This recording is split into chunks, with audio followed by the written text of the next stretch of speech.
Hey gang, show buddy Platt, and today I try what might be the strongest beer in the world. That's Nick's and Platt's Beer of the Week.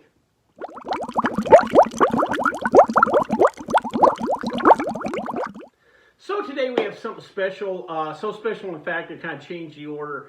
I was shooting some videos. This is going to be the first Beer of the Week for 2023 because we have something really special here. It is from the folks at Brewmeister. It is snake venom. What they claim is the strongest beer in the world. Comes in at 67.5% ABV. That's 135 proof. Just for a little comparison, the vodka you buy at your local liquor store, 80 proof, 135.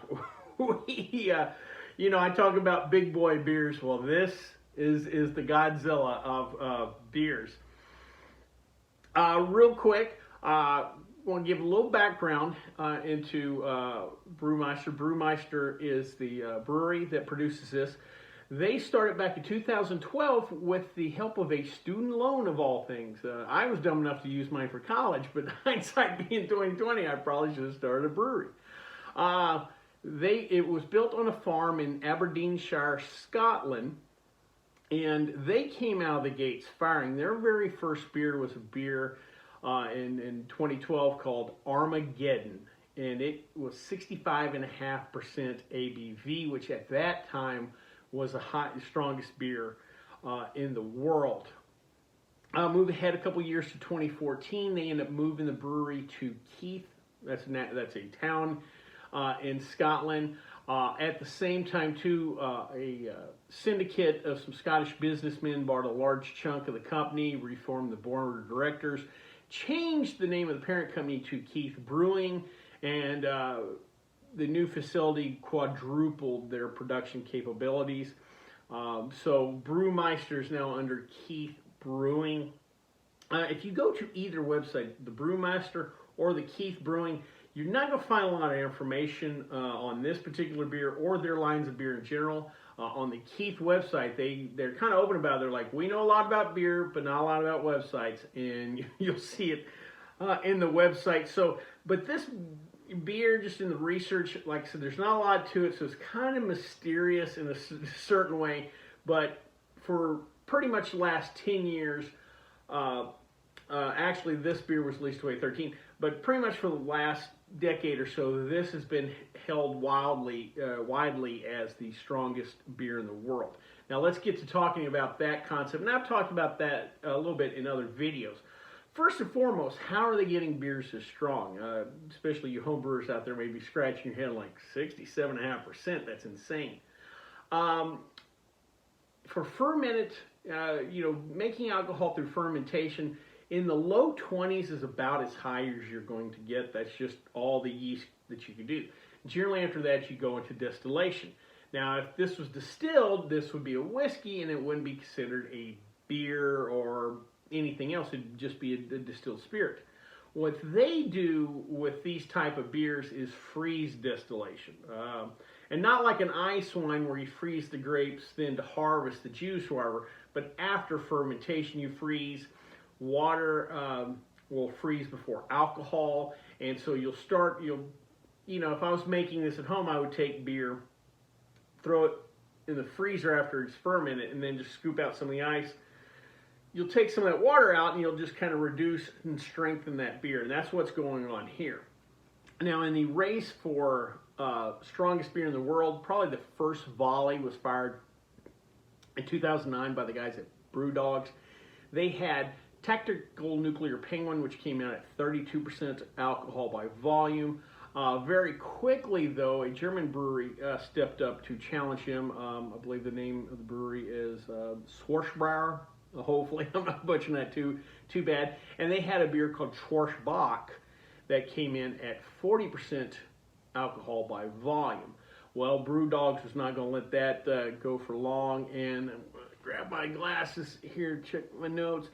They came back the next year, 2010, with Sink the Bismarck at 41% alcohol by volume. But then later that year thought, let's get a little more distance, and they created a specialty beer. I think there was a charitable aspect to it at the time called Into History that reached 55% alcohol by volume. And actually, from what I gathered, Guinness Book of World Records still recognizes this beer as the strongest in the world. We'll get to that in a minute. Schwarzbrau came back a little bit later with Schwarzbach 57, 57% ABV. But finally, in 2012, the folks at Brewmeister said, enough with you kids. We're going to end this argument. And they first came out with Armageddon at 65%. And then next year, they brought us Snake Venom at 67.5% ABV.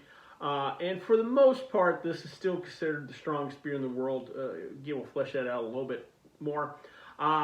Here in the U.S., the strongest thing being produced right now is Sam Adams Utopias, a beer they've done for years. This is just done through fermentation, but they do a couple different tricks. They use different yeast strains. They'll do yeast strains addition throughout the process.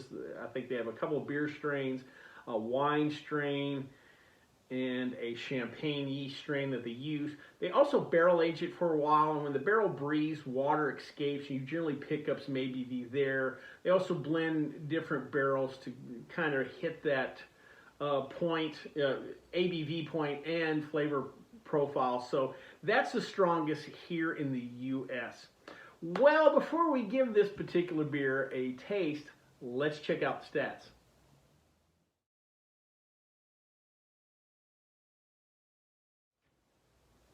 So before we try this, first I want to thank a friend of mine and Vegas bartending legend who gave this to me. This product, if you're interested in, is probably something you're not going to find on your liquor store shelves. I'm not sure about distribution throughout the U.S. Again, a friend of mine got this for me. I have not seen it anywhere here in Vegas. Also, too, at that proof, this is not cheap. Just a little research I've done. In the UK, you're looking at 40 to 50 pounds. Here in the US, 75 to 80, 85. Shipping, because again, it's probably not going to be at your local liquor store. You're probably looking at close to $100. So this is not, you're definitely not going to buy a six-pack of this stuff for sure. You know, this is probably something hard to find, and I just lucked out that, you know, someone saw this and thought of me naturally. Also, too, when you get this, they do something unique. They give you a little Glencairn glass. These are the classic, you know, kind of Scotch drinkers kind of glass, and they give it to you because you're basically drinking, you know, something that's a barrel-proof whiskey. A good example is if you drink Booker's bourbon, that comes in anywhere from 126 to 130 proof. Again, we're at 135, so it says on the label to only consume around 30 to 35 milliliters at a time. I would not go telling myself I'm going to finish this bottle. Don't. You may try it, but you will regret it. Also, too, I want to address, there is a little controversy or what the method to the madness is, and I'll grab the old glasses again. On the bottle, you know, when it kind of gives you the warning, one of the things, there's a term in there that's kind of the key to this. They call this a fortified beer. Also, in the list of ingredients, they list ethanol. So it appears, and again, I can't find anything on their website or anything, but it appears that ethanol's been added. Kind of like a port is a fortified wine. It's wine, and it's been fermented, but we also add additional spirits. So that may be why that end of history is still considered by Guinness the strongest beer in the world. Also, too, apparently there's 2 or 3 other people doing something similar, and there may be something out there that has a higher ABV. That is but it's still a fortified beer. So, and apparently most of Brewmeister's beers, I may have said earlier, are exported out, so they probably dodged some of the labeling issues they may have in the UK by exporting a lot of stuff. So this is kind of in a gray zone. Just want to kind of clarify that for you. We're still, just for the purposes of you, going to use the term beer, but know that there has been some additional spirits. So that being said, enough jibber jabbering. Let's drink the world's strongest beer. Now you notice one thing there. You didn't hear a hiss. Really no carbonation. At this strength, I don't think you're going to get much carbonation. All right. Man, that does look like a whiskey. No bubbles at all. Ooh, gosh. It smells like if you threw rubbing alcohol in tea. You know, that look and that smell. Yeah, there's not a lot of sophistication on that. I think stylistically this was a barley wine as far as the mash bill goes, but there's really no hops. It's just straight hot liquor. So let's give her a try.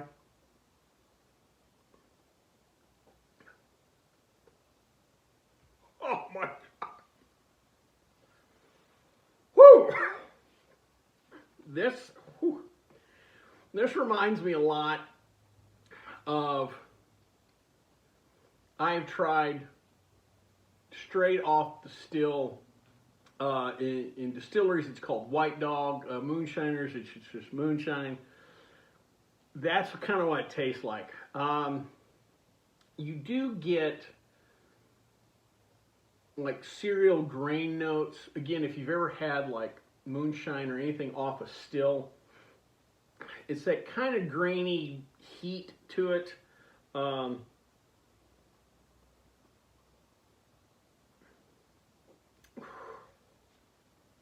it is a burn all the way down. I have seen people try this. I've seen some other videos where people just kind of gag over. It's not that horrible. It's a weird product in a way. Like, part of me is like, oh man, I'd like to throw this in a barrel. I think a barrel would, soften some notes, and it's stout enough that you draw some of the tannins and stuff. This is just kind of simple. It's not straight. It's not like drinking 130 proof vodka or whatever. I mean, there's some flavors in there. Again, you get the grain, but you're not picking any hops. And this is pretty simple stuff. This is more an exercise. So let's just see how much alcohol we can make. I'm not picking up a lot of flavor, but man, that will definitely wake you up in the morning for sure, or put you back in bed.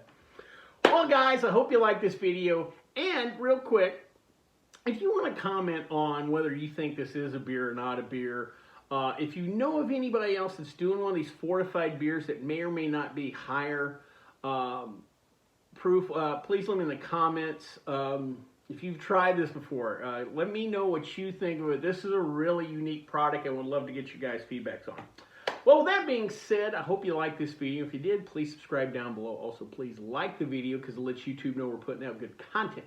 If you have any questions, comments, concerns, or beers that you'd like me to try, please leave them in the comment section, or you can always contact me on the Twitter page. Till next time, bottoms up.